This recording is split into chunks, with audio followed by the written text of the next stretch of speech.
Imagine trying to get by with one of these models, full of issues ranging from constant breakdowns to horrible fuel efficiency and poor handling. These cars may be classics now, but back in the day, they were a headache for their owners. So buckle up as we take a trip down memory lane with the 10 worst old cars that only those on a tight budget would risk driving.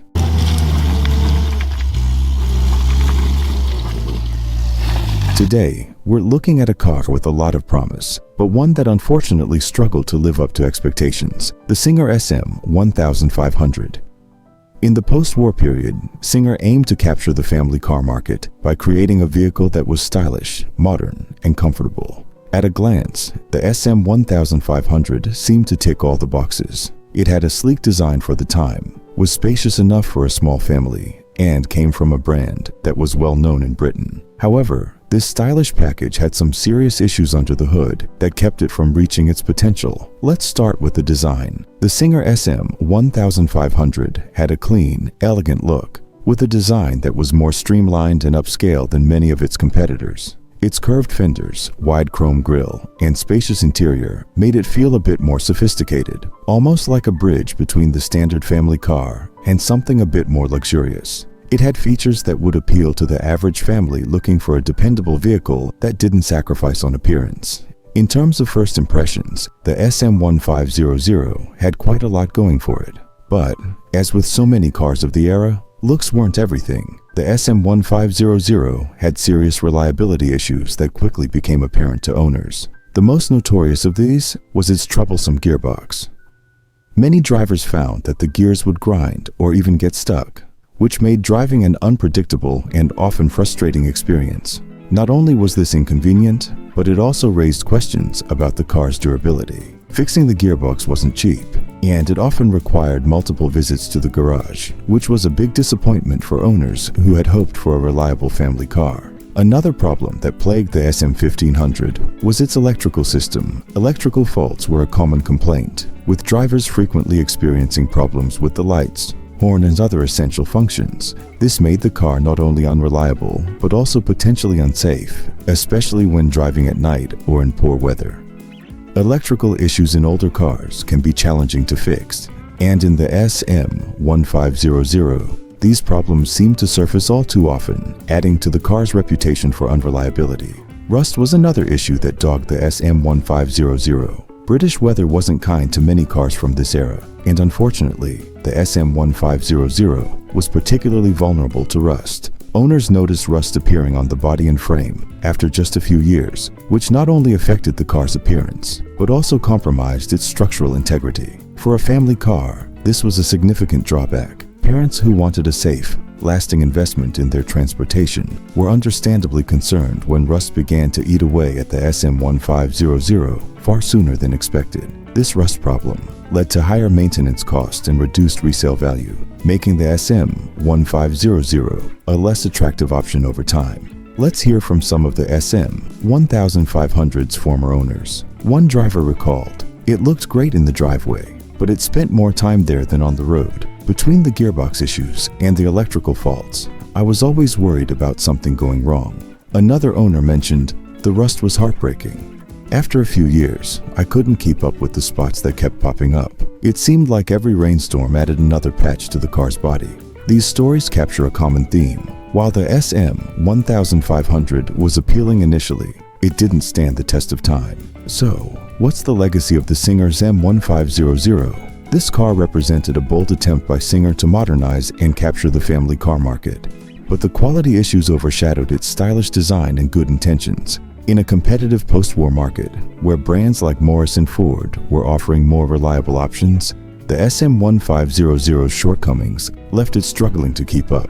It's often remembered as a car that looked good, but ultimately disappointed in performance and longevity. Today, the Singer SM1500 is a reminder of the challenges automakers faced in balancing design, cost, and quality. While it may still hold some nostalgic charm, it's largely seen as a missed opportunity, an example of a car that could have been great if it had just been built to a higher standard.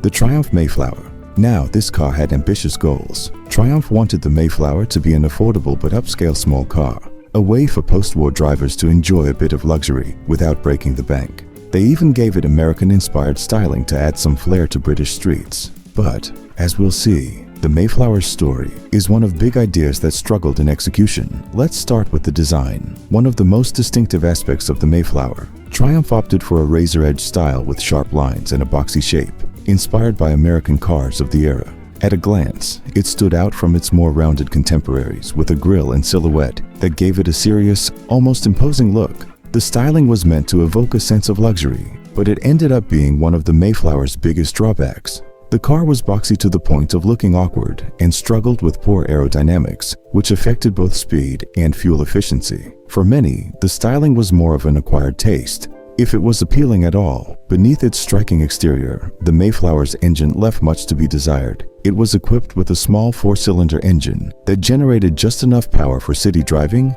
but struggled on the open road. With a top speed of about 60 miles per hour, it was by no means fast, and drivers often found it underpowered, especially when going uphill or attempting to keep pace on faster roads. In essence, the Mayflower looked like it could perform, but in reality, it was sluggish. This lack of speed and power left drivers wanting more, and it ultimately contradicted the upscale image Triumph was aiming for. Reliability issues compounded the Mayflower's problems. Owners frequently reported mechanical problems that made it hard to trust the car on longer journeys. The engine could be temperamental, and rust quickly became a significant concern. British weather was not kind to the Mayflower, and rust would appear on the bodywork, fenders, and even the undercarriage. For a car that was intended to embody luxury and quality, this was a major letdown. Rust was costly to repair, and it undermined the car's value, making it hard to see the Mayflower as the high-end model Triumph had intended it to be. Then, there's the driving experience itself. Unfortunately, the Mayflower didn't deliver the comfort or refinement that drivers might have expected from a premium car. While the interior had some nice touches, like leather seating and wood trim, the ride quality was disappointing. The stiff suspension and limited power made for a rather bumpy and slow journey, which left many owners feeling that the car just couldn't keep up with the pace of life. Let's hear from some owners of the Mayflower. One recalls, "It was charming in its own way, but driving it was a test of patience. Hills were a nightmare, and I always felt like it was more ornamental than practical." Another shared, "The styling was unique, and that's what drew me to it. But the rust was relentless. It seemed like every rainy season, I'd discover a new spot that needed fixing." These comments capture a common theme. While the Mayflower had a distinct look, it ultimately struggled in terms of performance, reliability, and practicality. Looking back, what's the legacy of the Triumph Mayflower? Despite its issues, the Mayflower has managed to maintain a small but devoted following of enthusiasts who appreciate its quirky design and the ambitious vision behind it. It's one of those cars that has gained some charm as it aged, even if it wasn't particularly well regarded when it was new. For many, it represents a moment in Triumph's history when the company dared to do something bold, even if the execution wasn't perfect. Today, the Mayflower stands as a reminder that styling alone doesn't make a successful car. Triumph took a risk by creating a unique, American-inspired design for the British market. But the car's poor performance, reliability issues, and boxy look ultimately made it a hard sell. Though it wasn't Triumph's greatest success, it's still remembered and sometimes even celebrated for its distinctiveness and for daring to stand out. Be sure to like, comment, and subscribe, and let me know if there's another vintage car you'd like us to cover. The Morris Minor, as we know it today, is a beloved classic, but let's go back to where it all started. The original Series MM, which was produced from 1948 to 1953. It was a car with big ambitions and, as we'll see, more than a few flaws that gave early owners plenty of reasons to keep their toolboxes close. After World War II, the British motoring landscape was changing rapidly, and families were looking for affordable, practical cars. This is where the Morris Minor comes in. Designed by Alec Isagonis, the man who would later create the legendary Mini, the Minor was built with a vision to be the people's car that was compact, efficient, and affordable, yet stylish enough to turn heads. Isagonis envisioned a vehicle that could blend the functionality of European cars with the charm and appeal of the American cars that were making waves across the Atlantic. The Series 2000 had some unique design features for its time. Isagonis wanted a car that was small on the outside but maximized interior space. The Minor's wide body and narrow wheels gave it a distinctive, almost charming appearance. It had that iconic curved design that would become so recognizable and which made it look much more modern compared to the boxy designs of other cars on the road. With a roomy cabin and plenty of headroom, the Minor Series MM was surprisingly comfortable for passengers, especially for such a small car. And that iconic split windshield, that became a signature feature of the Minor Series and contributed to its classic charm. But while the design was forward-thinking, the mechanics left something to be desired. Let's start with the engine. The Series MM was fitted with a 918 cubic centimeter side valve engine that produced just around 27 horsepower. It was capable of reaching a top speed of only about 60 miles per hour, which was more than enough for short trips around town, but severely limiting for any driver looking to hit the open road. The engine was basic and underpowered, which made acceleration sluggish. This wouldn't have been such a problem if roads were only filled with other early Morris Minors, but as faster, more capable cars began to appear, the Series MM's limitations became all too obvious for anyone wanting a more dynamic or adventurous driving experience. The Series MM was simply not up to the task. And then there were the brakes. In the Series 2000, the braking system was basic at best, with drums that often struggled to deliver reliable stopping power. Given its modest engine, it may seem that high speeds and emergency stops weren't much of an issue. But in urban traffic or wet weather, these brakes could be alarmingly ineffective. Imagine trying to navigate city streets, needing to account for the brake's poor response time with every stop. One early owner said it felt like planning every stop several feet in advance. It was nerve-wracking for drivers and certainly didn't make the Minor any easier to live with in daily use. The Minor MM was also plagued with electrical issues. Many owners reported problems with the wiring, which led to frequent issues with the lights and the dashboard. Lights would flicker unpredictably or simply stop working altogether, leaving drivers scrambling to fix these problems on their own. During a time when car maintenance was a hands-on necessity, this might have been expected, but the MM's electrical problems were especially frustrating for a car that was otherwise supposed to represent dependability. Another frequent frustration was the Minor's build quality when it came to rust resistance, or the lack of it. British weather is notoriously damp, and many early Morris Minors quickly began to show signs of rust, particularly along the fenders and under the body. For families investing in what was supposed to be an affordable and reliable vehicle, rust posed a significant problem. Rust repair wasn't cheap, and these maintenance costs added up quickly, turning what was supposed to be an economical choice into a frequent drain on owners' wallets. Let's take a moment to hear directly from those who had experience with the Series MM. One former owner recalls, "I loved the look of the Minor, and it was an ideal car for pottering around town. But the moment you hit a hill, you could forget about maintaining any sort of speed. And the brakes. Let's just say you learned to be a cautious driver."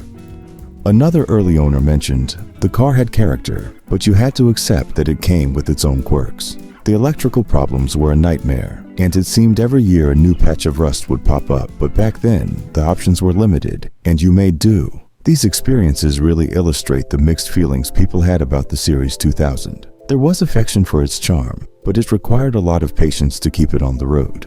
The Armstrong Siddeley Sapphire 234. This vehicle was crafted to offer an upscale driving experience in a more compact package. A true British luxury car that was supposed to combine elegance, performance, and comfort.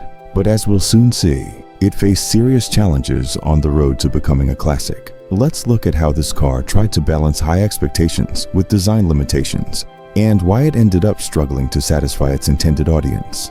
The Sapphire 234 entered the scene in the mid-1950s, a time when the British automotive market was evolving, and there was a demand for cars that offered a touch of luxury without the bulk. Armstrong Siddeley had a strong reputation for producing high-quality, beautifully crafted vehicles. With the Sapphire 234, they wanted to attract a new kind of buyer, someone who craved a sense of prestige and luxury, but didn't need the size of a full-fledged limousine. The car's design language certainly communicated elegance. It featured a long hood, refined chrome accents, and a dignified front grille with Armstrong Siddeley's iconic Sphinx mascot, lending it a sophisticated air that looked right at home among the upper-middle-class cars of the day.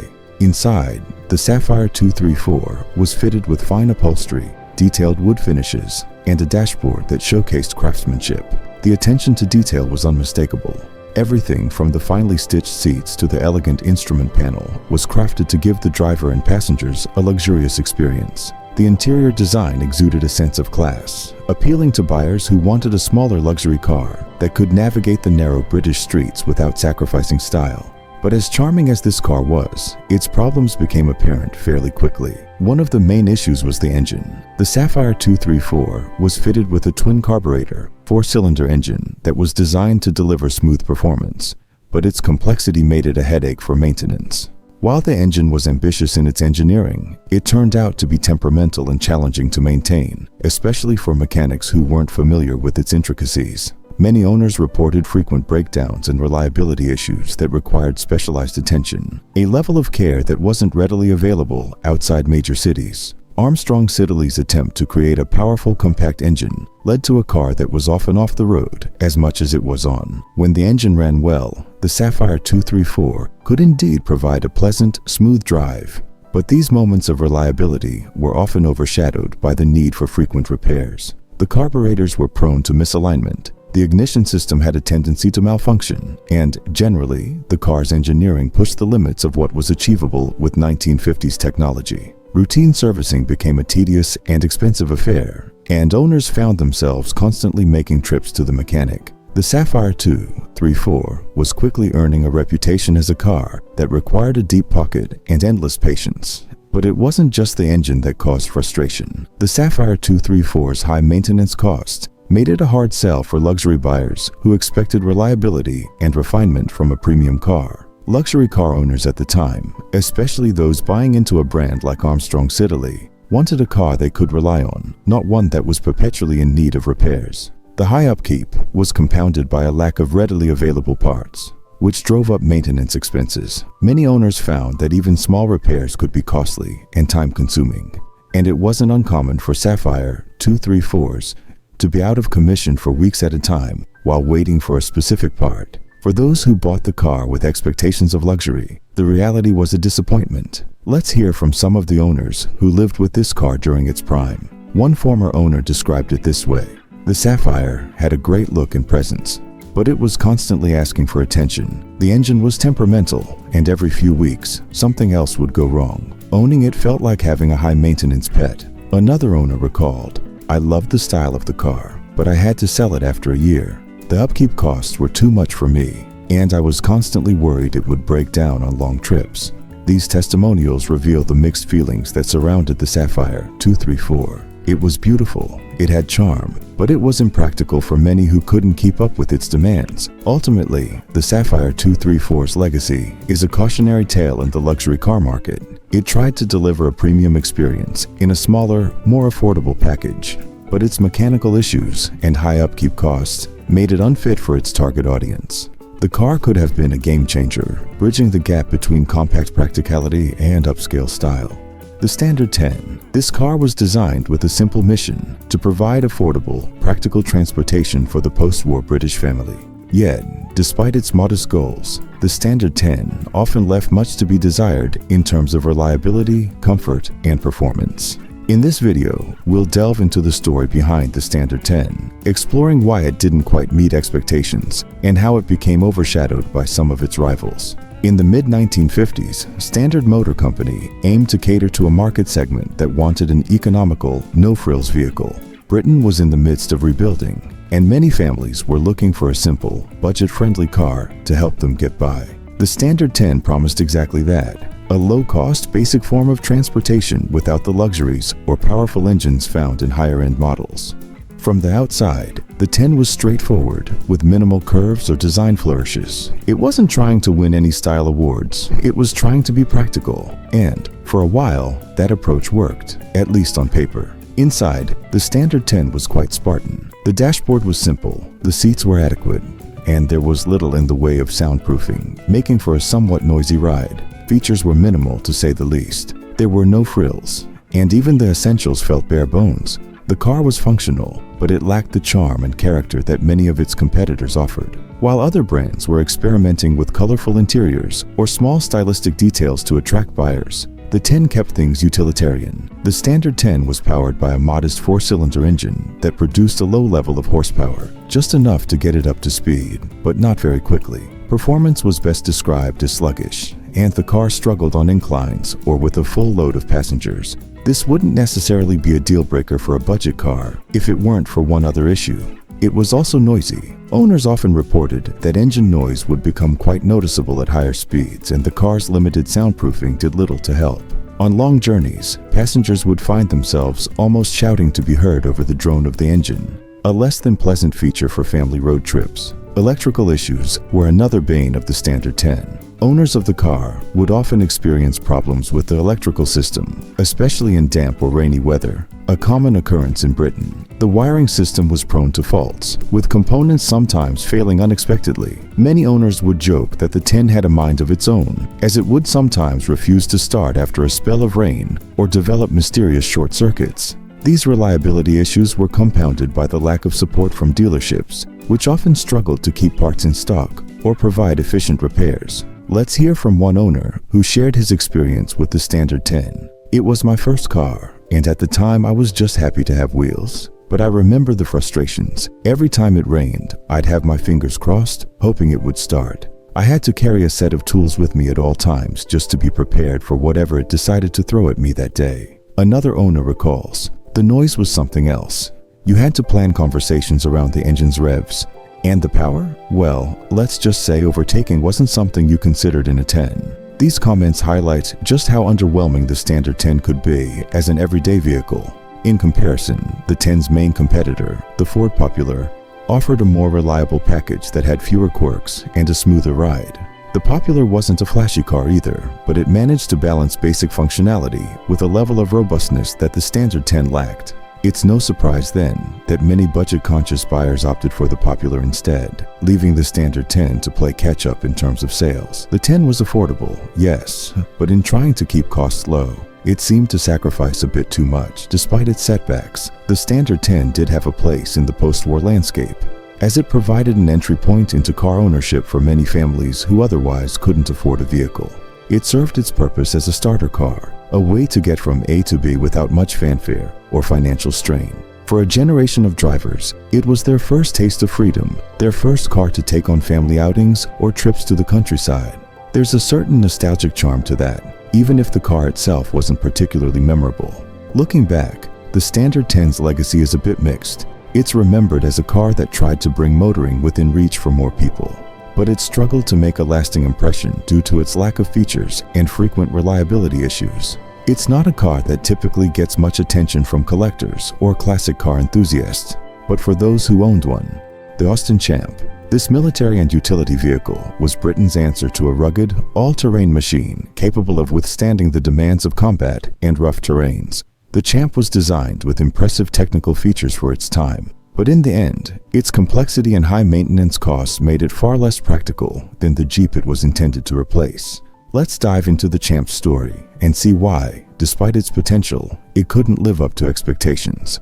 To start, let's take a look at the Champ's origins. Developed in the aftermath of World War II, the Champ was intended to meet the British military's demand for a versatile off-road vehicle that could tackle any environment. Austin engineered the Champ with a powerful 2.8-liter Rolls-Royce designed engine, which gave it a notable edge in terms of power. The vehicle boasted a sophisticated suspension system and a 5-speed gearbox with selectable 4-wheel drive, making it theoretically capable of exceptional off-road performance.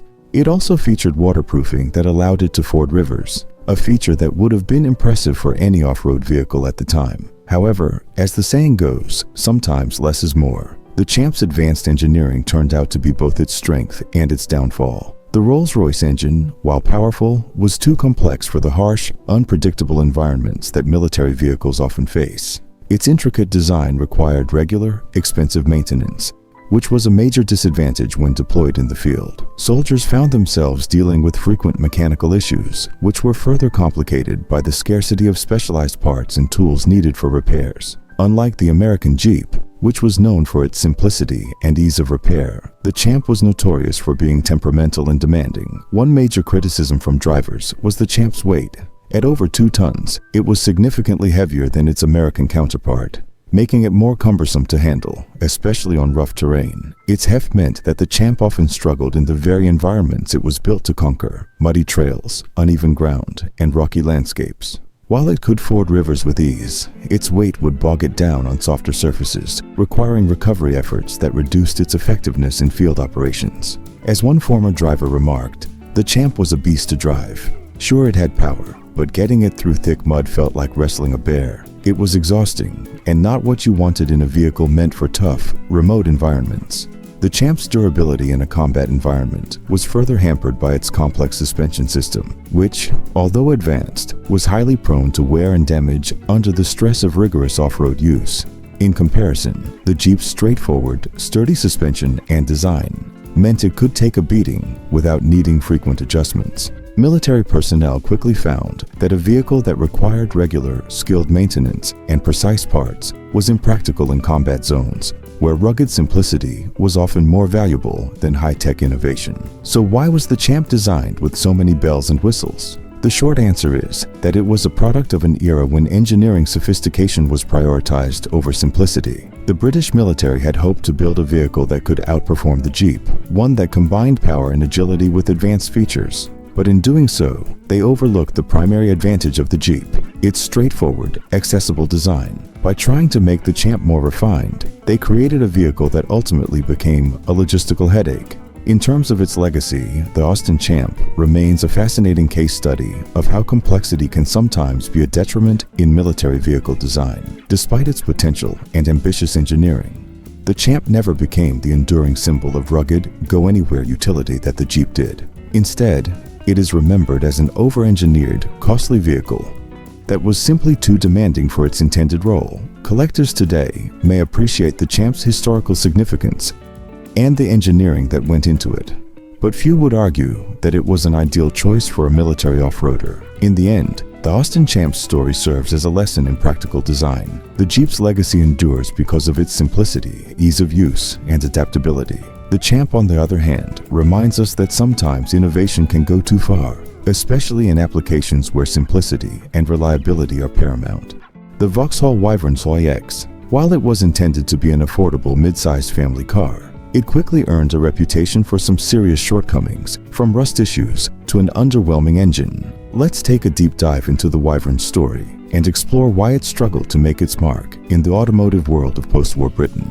In the early 1950s, Voxhall introduced the Wyvern EX as a part of their vision to bring accessible, family-friendly vehicles to the British masses. With a sleek, streamlined body and priced attractively for budget-conscious families, it seemed like a promising entry into the competitive family car market. The Wyvern's design was relatively modern for the time, featuring Voxhall's characteristic chrome accents and curved lines that gave it a refined, approachable look. For many families, it offered a chance to own a stylish car that didn't come with the premium price tag of larger, more luxurious models. But while the Wyvern looked appealing on the surface, it was what lay beneath that would ultimately drive its reputation downwards. Under the hood, it packed a 1.5-liter engine that, while decent on paper, proved disappointing in practice.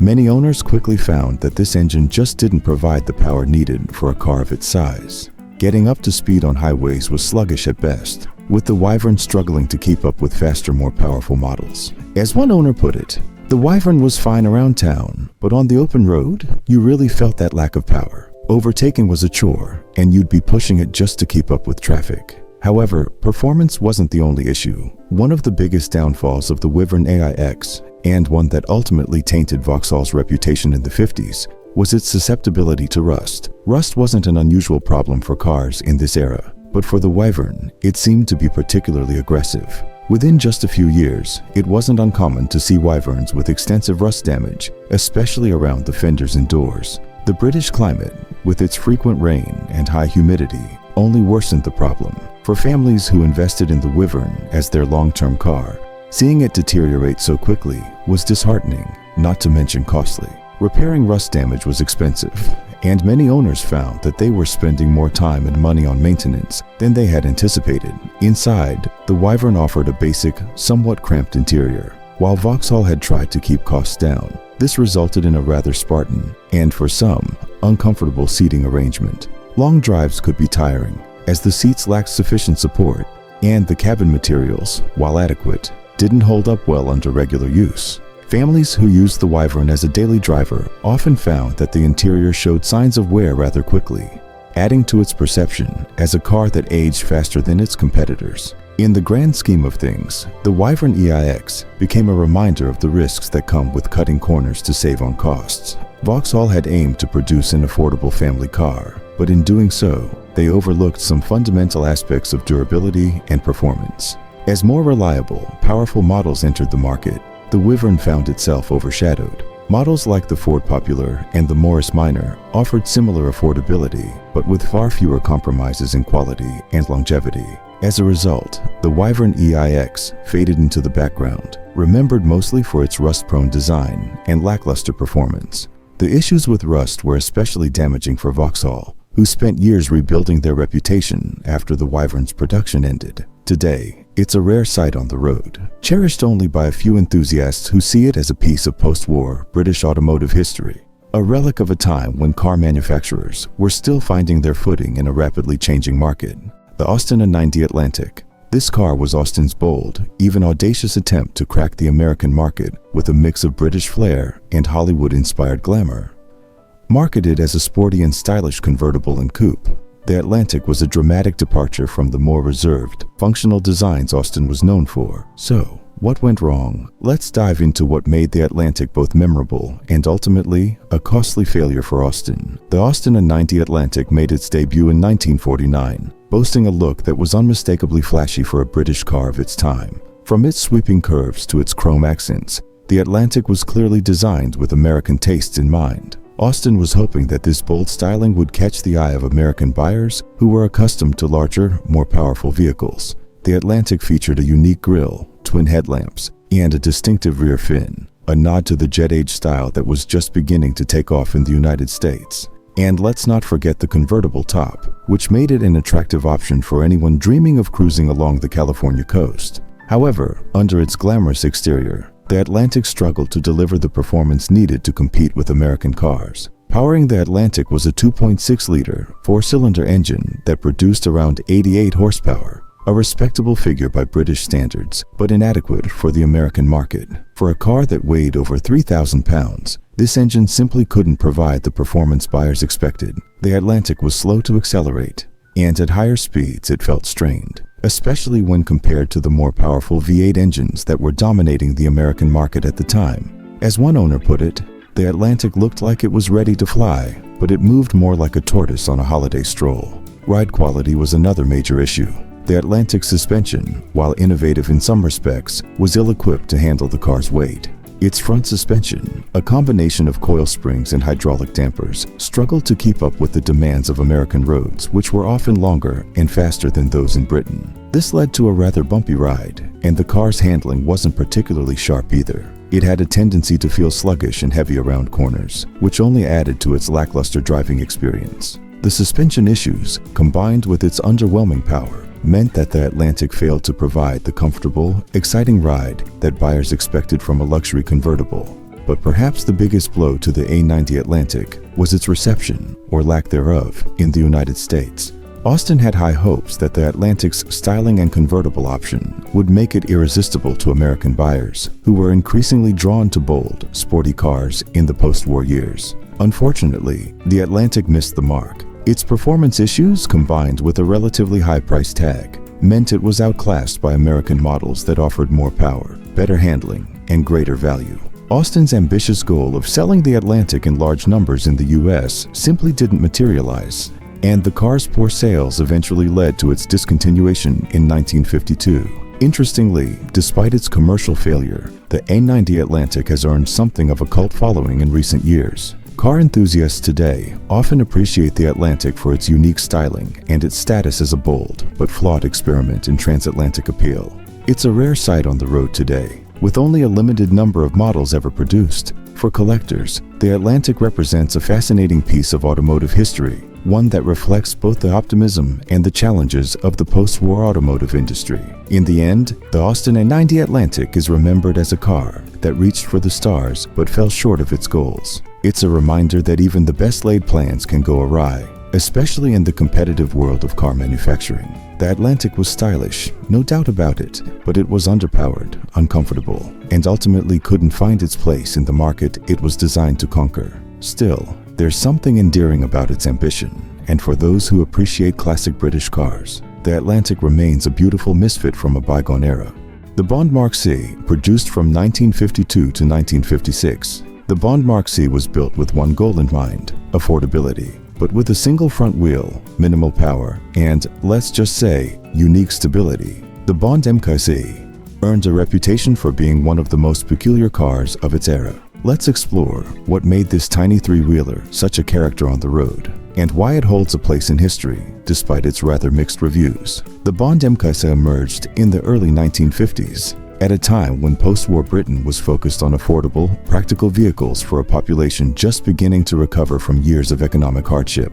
The concept was simple enough: create a low-cost, fuel-efficient car that could give people the freedom of the open road without emptying their wallets. In many ways, it was intended as a car of the people, a vehicle that could squeeze out maximum mileage on minimal resources. However, that practicality came with a few sacrifices: comfort, power, and most notably, stability. Let's talk design. The Bond Mark C was lightweight, incredibly compact, and famous, or perhaps infamous, for its three-wheeled configuration with a single wheel at the front. This setup was both a defining feature and a fundamental flaw. The single front wheel took care of both steering and balancing, which meant that any sharp turn or abrupt swerve risked tipping the vehicle. Imagine navigating a busy street in one of these and feeling every bump, every gust of wind threatening to send you toppling. The Bond Mark C was not for the faint of heart. Under the hood, or rather under its tiny frame, was a very modest engine producing less than 10 horsepower. Yes, you heard that right, less than 10 horsepower. The car's acceleration could best be described as leisurely, and its top speed hovered around 30 miles per hour. You weren't going anywhere fast in a Bond Mark C, and even keeping up with city traffic could be a challenge. Long-distance travel was entirely out of the question, which suited the MKC just fine because it was never built for endurance. Inside, the Bond Mark C was as bare bones as it gets. Seating was cramped, and the interior offered little more than a seat and a steering wheel. There were no creature comforts to speak of, no insulation, no advanced dials or gauges, and certainly no heating. One might say that driving a Bond Mark C was an exercise in acceptance and patience. For those brave enough to take it on longer drives, the noise level alone could test one's endurance, with the engine's hum filling the cabin, punctuated by every bump in the road. So who were the people driving this car? Well, it turns out that for some, the Bond Mark C's faults were worth enduring because it did fulfill its primary promise: affordability. Drivers looking for basic transportation on a tight budget could count on the Mark C to get them where they needed to go, provided they didn't need to get there quickly or in great comfort. It was easy on fuel, and repairs were often straightforward and inexpensive. Some owners even look back fondly, remembering it as a vehicle that gave them independence, even if it came with a few quirks. However, even the most devoted MKC owners couldn't ignore the car's shortcomings. The Bond Mark C was known to be temperamental in wet or windy conditions, where the single front wheel could become difficult to control, and with its instability, poor handling, and limited speed, it was far from ideal for anything other than local trips. In fact, one owner recalled that the Mark C was like a balancing act on wheels, requiring a constant awareness of its tendency to tip. While this trait has become something of a humorous footnote in British car history, it was no laughing matter at the time for drivers navigating narrow, unpredictable British roads. Legacy-wise, the Bond Mark C has come to symbolize a unique moment in automotive history. In the context of post-war Britain, it represented ingenuity and a can-do spirit, a willingness to make do with what was available. While the Bond MKC may have fallen short on performance, safety, and comfort, it delivered on accessibility and economy. In many ways, it's a testament to the determination of a generation that prioritized practicality and independence over luxury and power. And while most drivers quickly moved on to more stable vehicles, the Mark C has a nostalgic charm for those who remember it, even if only for the laughs. So, what does the Bond Mark C teach us today? It's a reminder of how far automotive engineering has come, and of the lengths people were willing to go for affordable mobility. Today, the Bond Mark C may be seen as little more than an oddity, a quirky three-wheeled piece of British history. But for those who drove it, the Bond Mark C was a small car with a big impact, a vehicle that gave them a taste of freedom. However wobbly that ride may have been, the more underappreciated and occasionally overlooked cars in British automotive history Today, we're diving into the world of luxury sedans with the Rover 60, produced between 1953 and 1959. While it was marketed as an entry-level luxury vehicle, the Rover 60 had a number of flaws that kept it from becoming a true success story, even among those who valued Rover's prestige. So, let's take a journey back to the 1950s to see what went wrong with this particular model. The Rover 60 was part of the P4 series, which was designed to offer a refined experience without breaking the bank. It was aimed at buyers who wanted a little luxury, but didn't quite have the budget for the more premium P5 models. On paper, it was an attractive proposition, offering solid craftsmanship, a comfortable ride, and a stately presence on the road. However, the reality of driving a Rover 60 didn't quite live up to the expectations that the name Rover often carried. First, let's talk about performance, or rather, the lack of it. The Rover 60 was equipped with a 2.0-liter inline-six engine that was meant to offer a balanced mix of power and refinement. However, in practice, the engine felt underwhelming, especially considering the car's size. At just 72 horsepower, it struggled to move the hefty sedan with any real urgency. This isn't that. Despite its luxury aspirations, the Rover 60 was slow off the line and not particularly exciting to drive. When you compare it to contemporaries like the Jaguar Mark I or the more spirited offerings from Ford, the Rover 60 simply couldn't keep up. But performance wasn't the only issue. The Rover 60 was also notorious for its poor fuel economy, which was a significant downside for a car that was supposed to be practical for the middle class. Its large heavy body combined with a relatively inefficient engine meant that it wasn't exactly easy on the wallet at the fuel pump. The sluggish performance and fuel consumption were a double blow to the Rover 60's reputation, especially in an era where economy was becoming more important to buyers. On top of these mechanical shortcomings, the Rover 60 had one more significant problem: rust. Yes, the classic British car curse. Even by the standards of the time, the Rover 60 was prone to rust, particularly in the bodywork and chassis. This was a frustrating issue for owners who were looking for a reliable, long-lasting vehicle. The car's tendency to rust prematurely meant that, even if the mechanicals were kept in good shape, the body of the car could quickly fall apart. And for a vehicle positioned as an entry-level luxury model, this was a major setback. It was not the kind of thing that instills confidence in potential buyers, especially those who were used to cars that could endure the British weather. Despite these issues, the Rover 60 did have its positive aspects. Its design, although conservative, had an undeniable elegance. The car was well built, with high-quality materials in the interior, offering comfort and refinement typical of Rover. It was equipped with plush seats, wood paneling, and a spacious cabin, features that gave it a premium feel compared to many of its rivals. It was a car that could carry its passengers in relative comfort, making it well suited for longer journeys, but only if you didn't mind the occasional pit stop for repairs. So, where does the Rover 60 stand in history?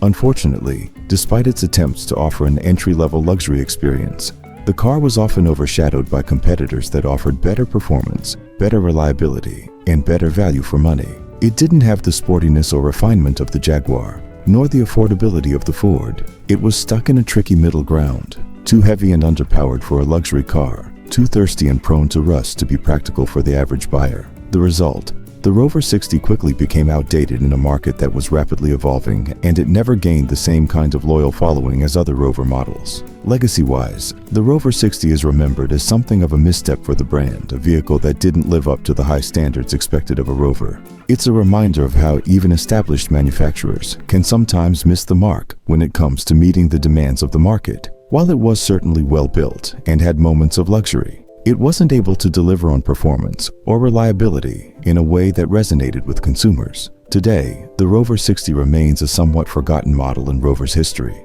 It's rarely celebrated, overshadowed by its more successful counterparts like the Rover P5. However, for those enthusiasts who do appreciate it, the Rover 60 is a fascinating glimpse into a time when British manufacturers tried to balance luxury with practicality, albeit with mixed results. Thank you for joining me today as we took a closer look at the Rover 60.